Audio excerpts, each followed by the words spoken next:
क्या हमने किसी के घर की बहू बेटियों का अपमान किया था? क्या हम पे चोरी हत्या का मुकदमा है? क्या हम पे कोई अन्य कुकर्म का मुकदमा है? भाई हमने कौन सा अपराध किया था? आज के दौर में मुखिया बनना आसान नहीं है। अगर जयराम महतो जीत के आता है तो गांव का, गलियों का, खेतों की पगडंडियों का एक साधारण सा लड़का सांसद बनने का सपना देखेगा और उस सपने को साकार करने के लिए संघर्ष भी करेगा।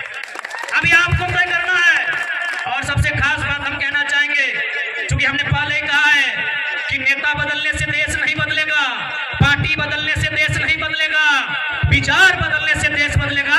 और हम लोग सबसे पहला काम, यदि हम संसद गिरिडीह लोकसभा से जीत कर आते हैं तो आज ऊपर सूर्य को नमन करके, नीचे धरती को वंदन करके, यहीं से पारसनाथ को अभिनंदन करके ये वचन देते हैं कि यदि चुनाव जीत गए तो आज के डेट में एक सांसद की तनख्वाह सैलरी 2,91,000 है।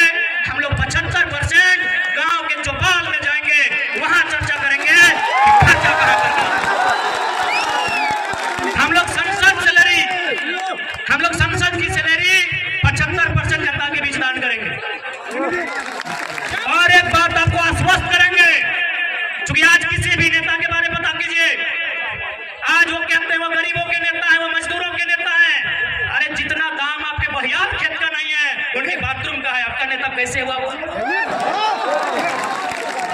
कैसे आपका नेता हुआ बताइए।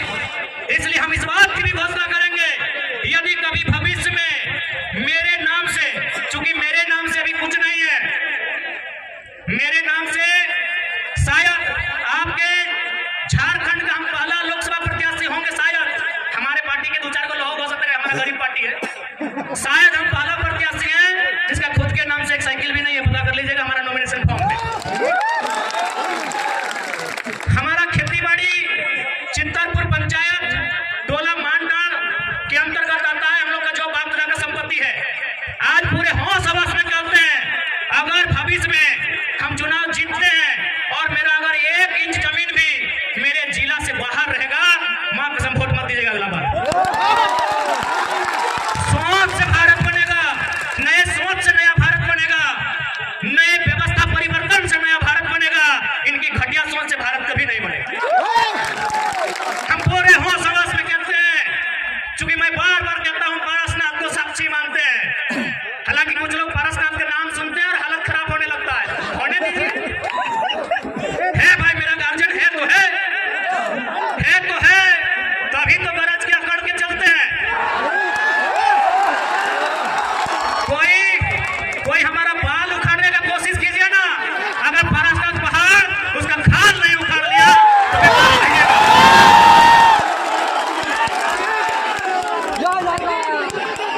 है भाई, है हमारा गार्जियन। हमारे पीछे कोई गॉड फादर नहीं खड़ा है, हमारे पीछे कोई विधायक सांसद नहीं खड़ा है। हमारे पीछे हमारा इतिहास, हमारी आस्था, हमारी परंपरा, माटी राज पारसनाथ पहाड़ खड़ा है। जिसको हरियाणा है सामने आके आप मिला के बात कीजिए।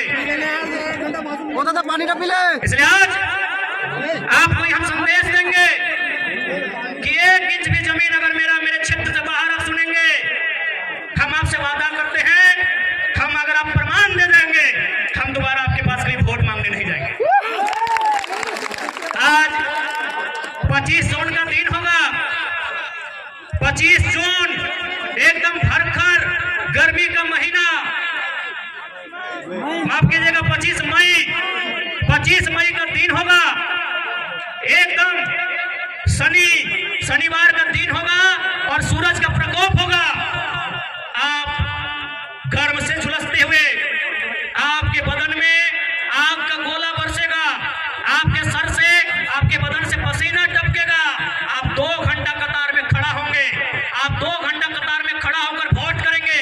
एक बात बताइए, इतनी आग जैसा गर्मी को अपने शरीर में झेलकर अपने बच्चों के लिए वोट करेंगे या सांसद प्रत्याशी जो हैं उनके बच्चों के भविष्य के लिए वोट करेंगे?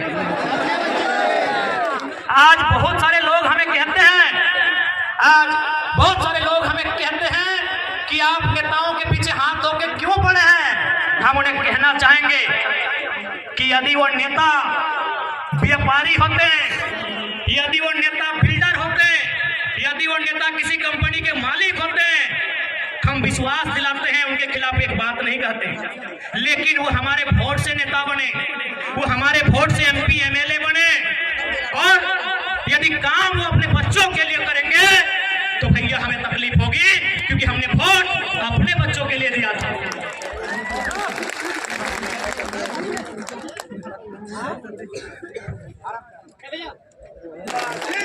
इसलिए आज ध्वनि के बीच स्पष्ट क्या चाहो, अरसाद सी सरद ध्वनि मन में एक सवाल आवो कि हमने की काम करवाई, तो पहला काम कहना चाह रहे हैं कि अगर हम लोग जीतेंगे तो क्या हो सकता है, क्या कर सकते हैं।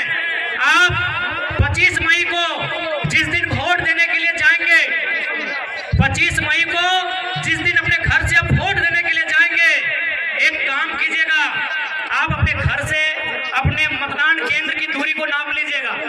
मतदान केंद्र यानी जहां आप वोट देने जाएंगे, किसी मिडिल स्कूल में, किसी पंचायत भवन में, किसी आंगनबाड़ी में, आपके घर से जहां भी आप वोट देने के लिए जाएंगे वहां की दूरी नाप लीजिएगा, क्योंकि हम लोग जो पहला काम करेंगे वो काम ये होगा कि जितनी दूरी पर जाके आप हमें वोट देंगे उसकी आधी दूरी पर हम लोग संसद लाइब्रेरी की स्थापना करेंगे।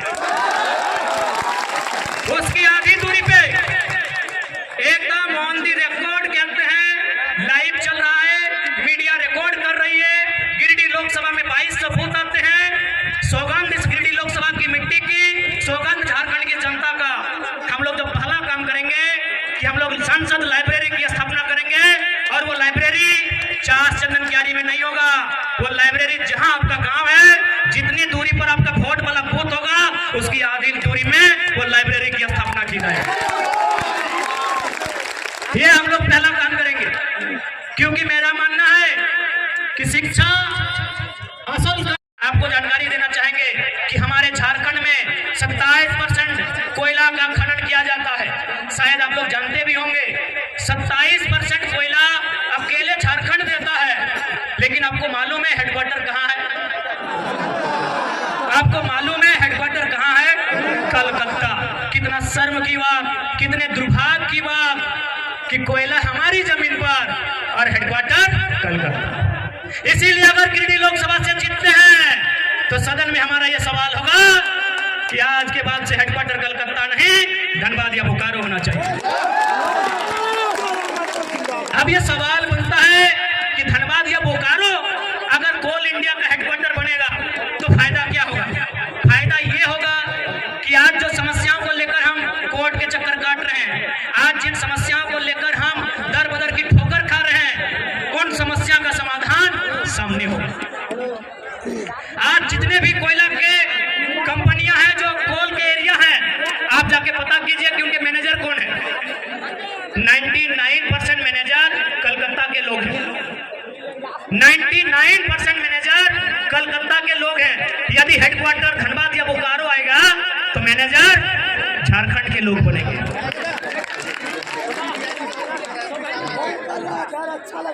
सोच लिया था, क्या हमने किसी के घर की बहू बेटियों का अपमान किया था? क्या हम पे चोरी हत्या का मुकदमा है? क्या हम पे कोई अन्य कुकर्म का मुकदमा है? भाई हमने कौन सा अपराध किया था? हम तो छात्रों की आवाज बनने रांची गए थे। छात्रों का मांग था कि नियोजन नीति बननी चाहिए।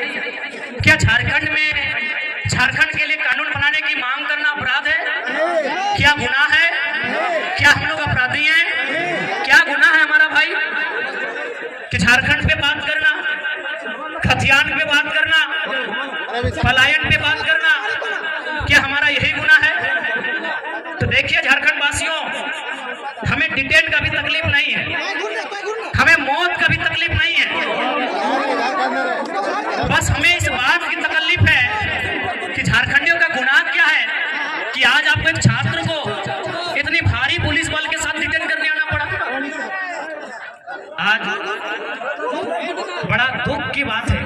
खैर एसपी साहब बड़े भाई के समान है, उनके सम्मान में हम आज आने नहीं देंगे, लेकिन मन से जो एक आवाज आ रही है वो आवाज तो पूछेगी ना कि हमारा गुनाह क्या है, हमने क्या किया है।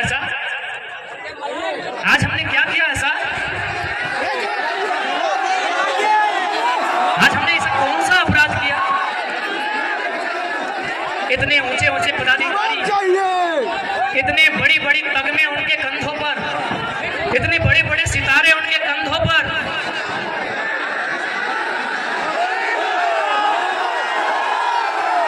जब ये 2 साल पहले का केस था तो हे मान्यवर आप कहाँ थे, किसके दबाव में थे?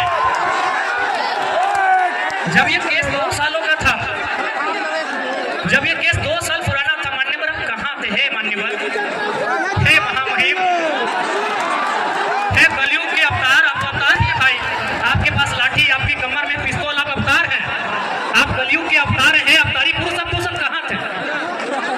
किस राजनेता की महत्वाकांक्षा आपको यहाँ खींच के लाई? हे अवतारी पुरुषों, ये 2 साल क्यों आप अपनी मेहनत से यहाँ तक आते हैं? आप जनता को बेवकूफ बनाकर नहीं आते हैं, नेता बेवकूफ बनाते हैं। उनके सामने आप इतने गौन हो जाते हैं, आप इतने बौने हो जाते हैं, आप इतने मौन हो जाते हैं। तो सच में अगर आपको लगता है कि आज के नेता आपको काम करने अच्छा से नहीं दे रहे हैं, तो आपको विश्वास दिलाते हैं 24 में हमारी सरकार बनाई है, आपको सम्मान के साथ काम करने दिया जाए।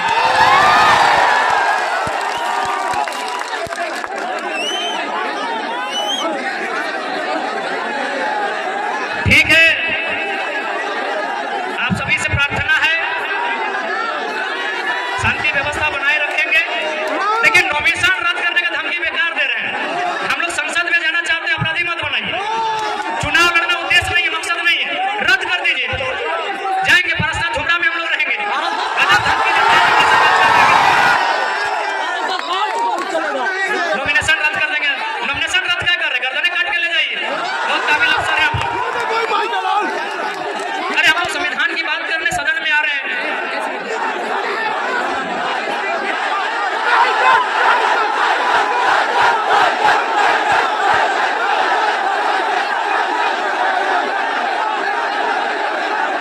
ठीक है, तो आज जितने भी जनता जनार्दन आए हैं, विशेष धन्यवाद आयोजन कमेटी रहेगा, जिसमें आप आलोक बाबू, हमारे करमदा, हमारे महासचिव माननीय इस क्षेत्र के हमारे लोकेश बाबू और उनके साथ मदन सर का भी, जो भी इस क्षेत्र के अर्जुन दा, अमित जी, सभी का धन्यवाद देते हैं। विशेषकर आलोकदार, रोनित बाबू भी, विशाल जी बड़ा अच्छा काम किए। और मीडिया कर्मी जो भी आए, आपका बहुत बहुत धन्यवाद। तमाम मीडिया कर्मी आए हैं, आपका धन्यवाद। तमाम मीडिया कर्मी, प्रशासन आपका भी धन्यवाद, आपने कोऑपरेट किया। ड्यूटी का सवाल है, आप भी मजबूर रहते हैं। बाकी जितने जनता जनार्दन आए उनका धन्यवाद। सभी को जोहार करते हैं। राहुल जी भी बीच में थे, राजकुमार दा है, शिवाजी हैं, सबका धन्यवाद, जोहार करते हैं। ठीक है, आप लोग